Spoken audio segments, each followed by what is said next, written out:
Bonjour à tous, donc aujourd'hui nous allons connaître un peu plus en profondeur Catherine, qui est aussi connue sous le nom de Catlune.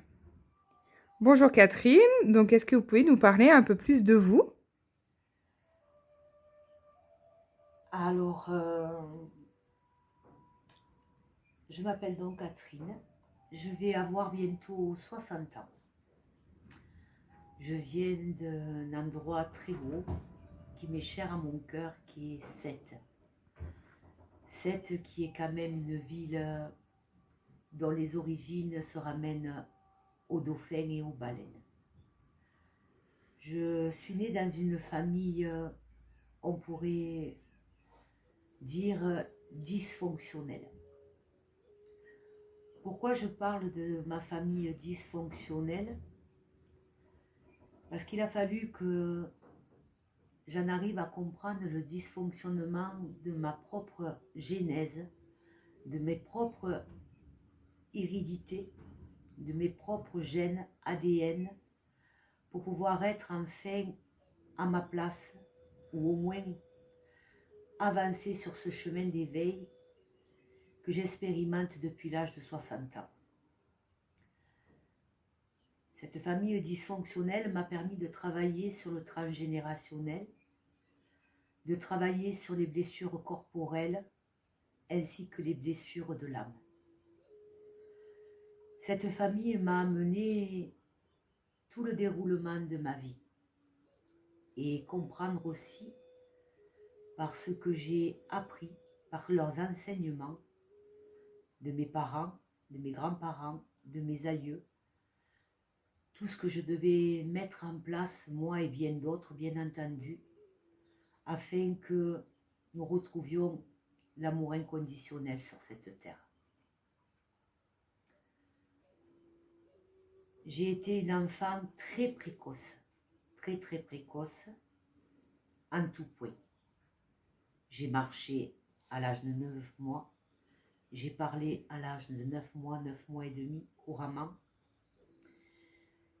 Et j'ai eu des maladies, des pathologies très jeunes.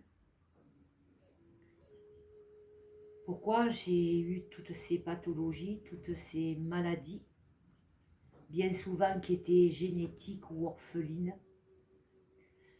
Parce qu'il m'a fallu comprendre tout un cheminement de guérison déjà enfant, dans lesquels ces gènes, ce transgénérationnel se portait aussi sur le corps. Et de là, tout ça m'a amené à comprendre bien longtemps après, bien sûr, ce que je devais mettre en place tout le long de ma vie. On apprend énormément à l'école, on apprend énormément dans les livres, mais on apprend beaucoup des enseignements de la vie. Il a fallu que je perçois et que je expérimente énormément de choses pour pouvoir être maintenant avec une nomination qui est encore dure pour moi à déterminer. Nous pourrions dire guide spirituel, nous pourrions aussi dire guide passeur d'âme, nous pourrions dire aussi tout simplement guérisseuse, nous pourrions dire aussi femme médecin, nous pourrions dire aussi médium, oracle. Déterminer ce chemin de vie que j'ai choisi, et Dieu sait que je l'ai refusé tellement d'années, c'est pas facile de me déterminer. Mais quand on vient me voir, ou que la vie amène les gens vers moi, c'est que déjà les personnes sont en train de vivre ou de traverser des périodes de ma vie que j'ai moi-même traversées. Merci Catherine pour votre présentation, tout est très clair. Vous vous déterminez comme comme un guide spirituel, est-ce que vous pouvez m'en dire un peu plus sur ça? Alors pendant que vous étiez en train de me poser cette question, il y a ma chatte qui est venue. Et pourquoi je rebondis et pourquoi elle rebondit? Parce que ma chatte Grenouille vient mettre en avant les guides spirituels. Étant donné que ma chatte Grenouille est née le jour de naissance de ma maman, elle porte le nom de Grenouille qui était le petit surnom de ma mère. Et elle m'a été apportée à la maison le jour de l'enterrement de mon père. Voilà ce qui est déjà un guide spirituel. Comme je vous l'ai dit précédemment, nous avons des guides tout le long de notre vie, en commençant par nos parents. Toute ma vie, j'ai eu des guides et maintenant, si cette fonction, je me l'attribue, c'est que je suis là pour aider les gens à les guider sur leur chemin de vie, à les guider pour qu'ils soient alignés, à les guider pour qu'ils soient dans leurs fonctions dans lesquelles ils sont venus sur cette terre. Car nous venons avec des buts bien précis. Guide spirituel ne se raccroche pas qu'à la spiritualité. On peut appeler ça aussi coach de vie. Mais quand on comprend le mot spirit, aligner le corps, la conscience et le cœur, c'est tout un cheminement d'être un guide spirituel. Nous sommes guidés, nous, ces personnes-là, car nous sommes déjà des personnes d'une hypersensibilité, avec des capacités qui au fil de ces années vont se développer, avec ce que je pourrais appeler, moi, être multitâche. En tout cas, c'est comme ça qu'on me l'a fait comprendre tout au long de ces années. Guider, on guide déjà aussi nos enfants, on guide nos parents autant que ceux qui nous ont guidés, et on guide toute la journée tout autour de nous, que ce soit nos amis, un simple boucher, boulanger dans lesquels nous allons rentrer pour tout simplement faire un achat, et par notre présence, par la détection de notre sensibilité, notre médiumnité, nous allons lui percevoir et donner une guidance.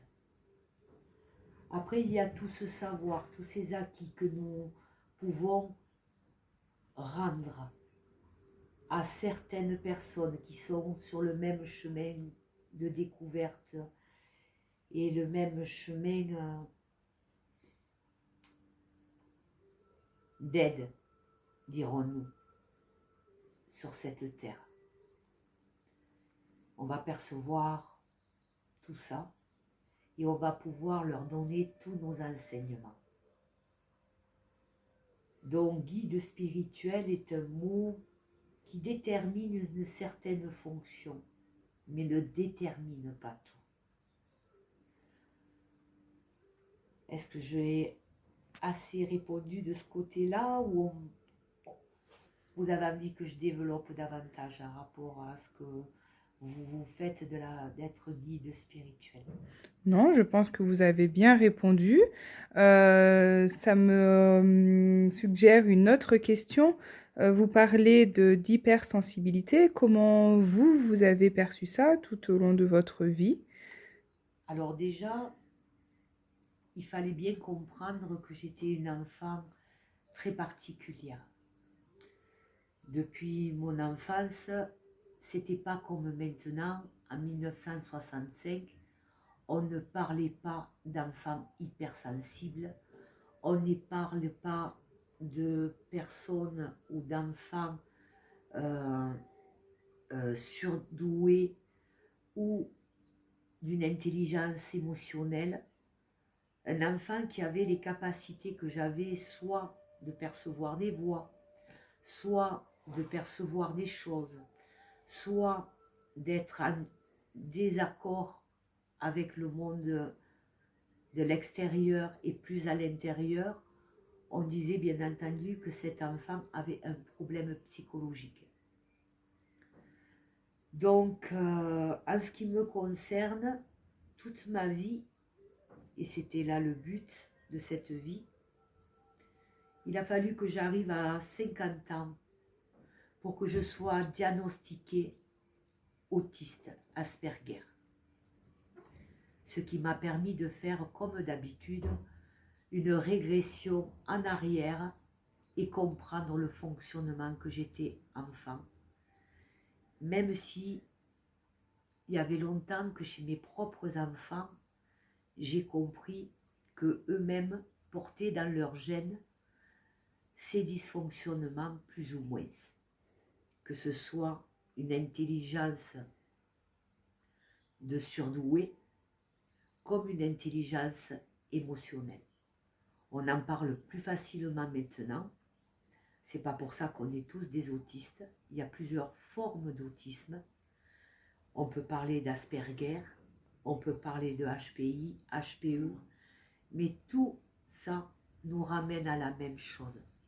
Il a fallu que je l'expérimente, que je me fasse diagnostiquer pour pouvoir enfin comprendre une capacité supplémentaire que j'avais pour détecter les autres et pour comprendre à qui j'allais pouvoir aider sur le chemin, ne serait-ce que leur faire comprendre leur hypersensibilité, leur hyperintelligence émotionnelle et bien d'autres choses.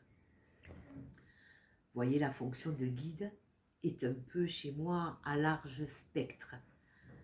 Ça a été un gros choc, un gros déchirement de mon cœur quand on m'a diagnostiqué Asperger, parce que j'ai eu une grosse colère en moi, parce que beaucoup de choses se sont révélées. J'ai compris pourquoi je vivais autant d'humiliation depuis toujours. J'ai compris pourquoi j'avais toujours eu un manque de reconnaissance, pourquoi j'avais cette hyper sensibilité qui faisait que les gens ne me comprenaient pas, pourquoi dans ma famille même je me sentais rejetée, et tout ça bien sûr a engendré d'autres compréhensions. Quand vous avez toutes ces capacités pour être ce guide, je vous l'ai dit, il faut avoir expérimenté énormément de choses. Donc l'autisme a été une fois de plus quelque chose que j'avais engrammé dans mon contrat d'âme, comme les maladies, pour les guérir, pour les comprendre, comme les pathologies génétiques, pour les comprendre, pour comprendre le transgénérationnel, les affiliations, l'ADN et comment on pouvait aussi travailler sur les blessures de l'âme en étant thérapeute, psychothérapeute. D'accord, donc du coup, ce qu'on comprend, c'est que vous avez fait une grande thérapie sur vous-même et qu'aujourd'hui, vous pouvez faire des thérapies sur les personnes qui vous sont amenées? Je travaille sur tout ça depuis mon enfance. À chaque période de mon élévation, de mes compréhensions, viennent se rajouter sur mon parcours initiatique des compétences liées à tout ce que je suis capable après de pouvoir redonner et redistribuer aux autres. Donc, j'ai pas été à l'école comme les autres enfants. J'ai cru pendant de nombreuses années que mes difficultés scolaires étaient liées à cet accident de vie que j'ai eu à l'âge de 6 ans qui ne m'a pas permis d'apprendre comme les autres l'écriture, la lecture et le fonctionnement scolaire. Alors tout ça a été bien orchestré parce que je n'ai pas été dirigée, mais j'ai appris seule. Et j'ai bien compris que de toute façon, en tant qu'autiste, je ne rentrais pas même dans le cadre scolaire des enseignements qu'on aurait pu m'apporter ou qu'on m'a apporté, mais dans lesquels je ne me retrouvais pas.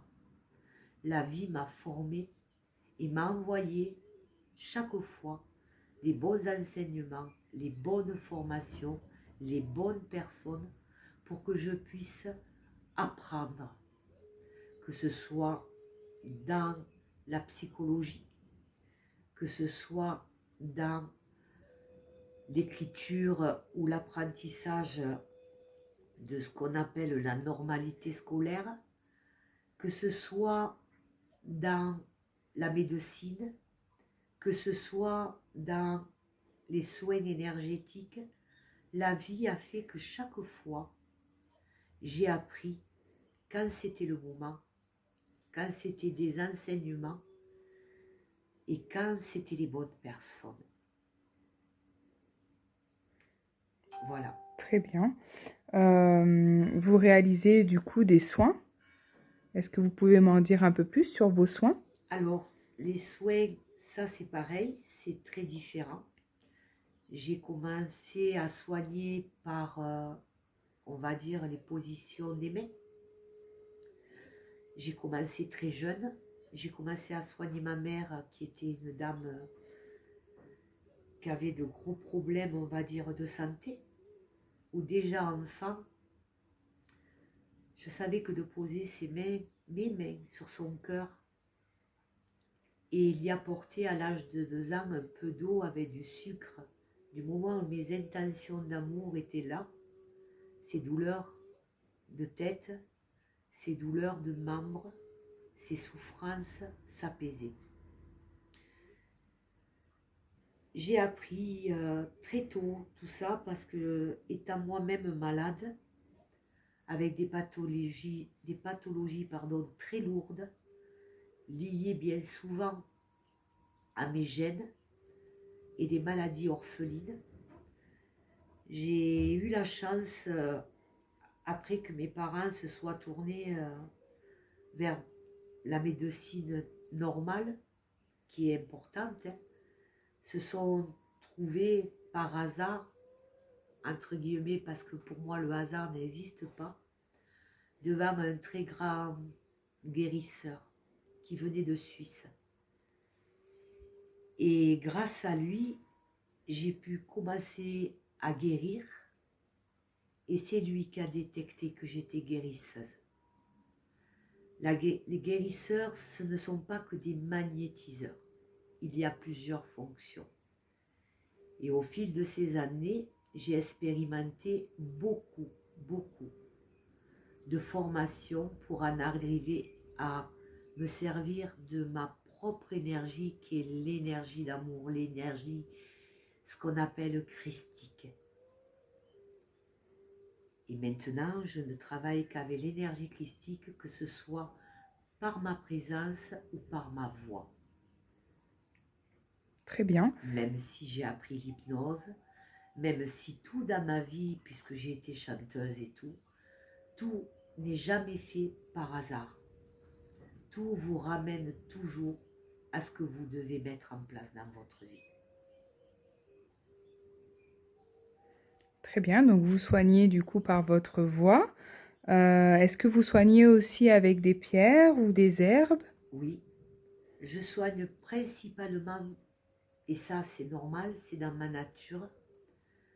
Je soigne beaucoup par ma voix parce que je vais enclencher vos émotions, je vais enclencher votre eau, venant moi-même de l'eau et soignant aussi dans l'eau elle-même, hein, que ce soit dans des bains ou à la mer. Par ma fréquence vibratoire, je vais par ma voix toucher vos émotions, toucher vos eaux à vous. L'eau qui est en nous, qui est à plus de 80%. Et ça fait partie des soins que je peux faire, bien entendu, soit en présentiel, soit à distance. Étant donné que la fréquence vibratoire est une onde et que les ondes, bien entendu, sont autour de nous. C'est comme si j'étais un poste radio et que quand j'enclenche pour écouter la musique, j'enclenche une onde qui va venir. Je suis un poste, on va dire un récepteur, où je vais pouvoir donner les informations, que ce soit au corps, que ce soit au cœur, que ce soit à votre conscience. Tout est une question vibratoire. Donc, on vous touche, vous avez une vibration qui va aller se poser avec une intention. On vous parle, c'est une vibration qui va poser une intention.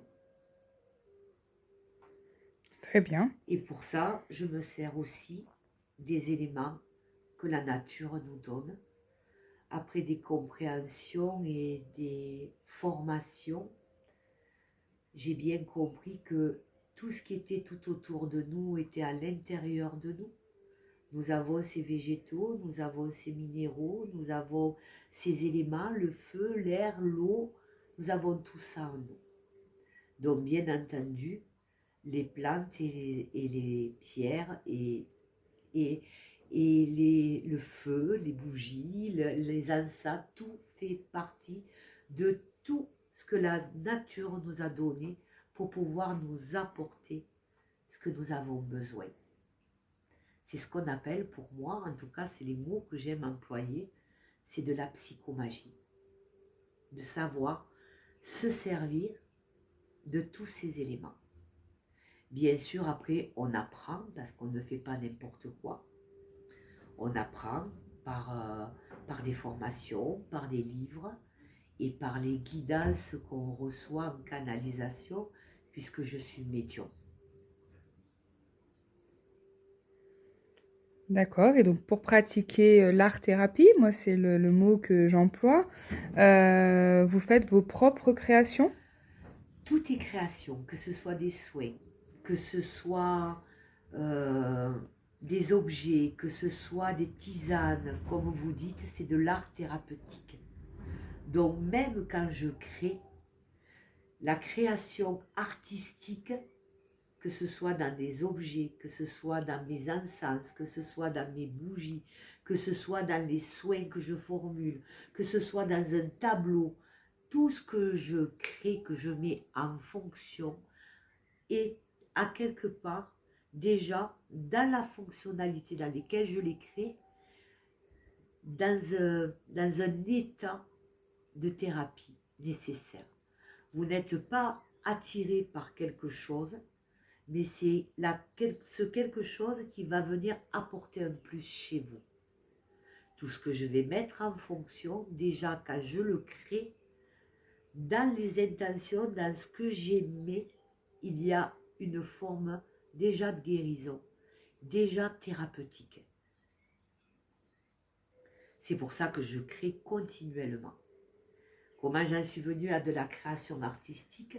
Mais c'est pas compliqué. J'ai été aussi dans le milieu décoratif où j'ai fait des formations de décoration, où j'ai appris dans ma vie la colorimétrie, j'ai appris les pigments, j'ai appris les herbes parce que ça fait partie des colorants, j'ai appris tout ce qui était attrait à l'art thérapeutique créatif, mais il y a bien longtemps que j'ai compris que tout était autour de nous, parce que nous avions tout.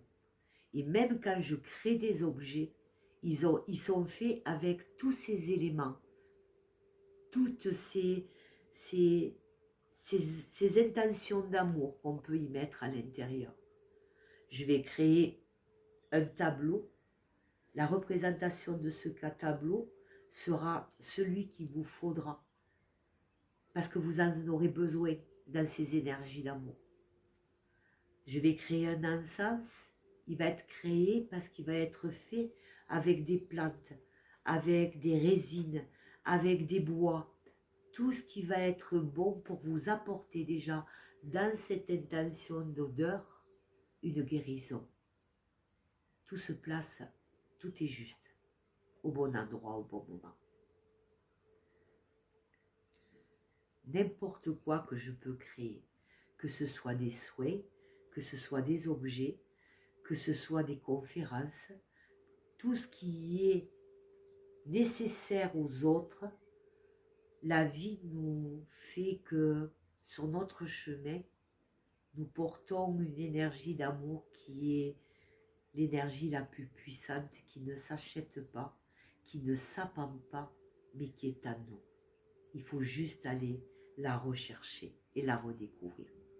J'ai appris comme tout le monde, j'ai fait des formations, que ce soit de Tai Chi, de Laoshi, de Reiki, de tout, pour en arriver à comprendre que la seule énergie dont je devais me servir, c'était la mienne.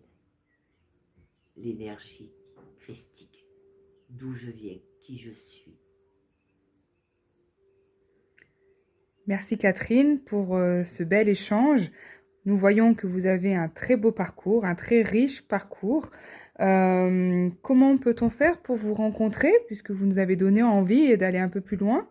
Alors déjà, je tiens à spécifier que en étant sur ce chemin, quand les gens viennent vers moi, je préfère toujours commencer par une guidance. Qu'est-ce qu'une guidance?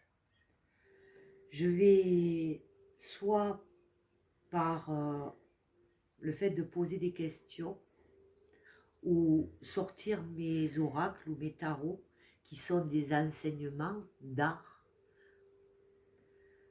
Je vais aller voir où sont vos problématiques. Si vous venez me voir, c'est que vous avez un problème. Parce que quand tout va bien, on ne va pas voir quelqu'un comme moi. On n'est pas attiré par quelqu'un comme moi. Donc il est certain qu'une guidance, c'est aller voir ce que votre âme veut vous faire passer. Si vous avez des problèmes de santé, une guidance va aller voir pourquoi vous avez ce problème de santé. Si vous avez des problèmes où vous ne rentrez pas d'argent, où vous perdez toujours, une guidance va permettre de comprendre quelle est la problématique. Si vous perdez sans arrêt l'amour, que ce soit sentimental ou familial, une guidance va vous permettre de comprendre pourquoi. Une guidance, c'est tout simplement faire passer le message, et c'est mon rôle de parler à votre âme et de vous dire qu'est-ce que votre âme désire et non ce que vous désirez. Car quand on est sur ce chemin de vie, on comprend très bien qu'il y a toujours une cause, mais il y a toujours un fait à la cause. La cause à effet. Et que quand on n'est pas aligné dans ce qu'on doit mettre en place dans notre vie quotidienne, une guidance va vous apporter des clés avec plusieurs solutions. Et elle va vous aider à mettre en place votre cheminement. D'où après l'intérêt de trouver les bonnes personnes pour vous aider à remettre en place vos énergies au quotidien afin que toutes les portes s'ouvrent et que vous soyez heureux sur cette terre. Très bien. Et donc, pour vous contacter, comment peut-on faire? Alors, si vous regardez cette vidéo, en dessous de cette vidéo, vous aurez mon adresse mail. Si vous regardez cette vidéo par l'intermédiaire des endroits où je viens animer des moments où je suis annoncée, les personnes qui me reçoivent, où je viens intervenir à des moments précis dans le mois ou dans l'année, vous donneront mon téléphone personnel. Ou peut-être on se rencontrera au marché ou on se rencontrera lors d'une promenade et vous me reconnaîtrez. Super. Merci beaucoup, Catherine, pour ce bel échange, hein, comme je l'ai déjà dit. C'était un riche enseignement. Je vous souhaite une belle journée et puis à très bientôt. Merci à vous, jeune fille. Merci de votre présence et je suis tellement heureuse il y a 5 ans ou 6 ans que La vie vous a mené sur mon chemin. Vous êtes un cadeau divin pour moi. Et Dieu sait que je pèse mes mots. Tellement c'est puissant et c'est fort. Ce que je ressens pour vous et tout ce qui vous entoure. Vous le savez. Merci Catherine pour cet amour. Merci.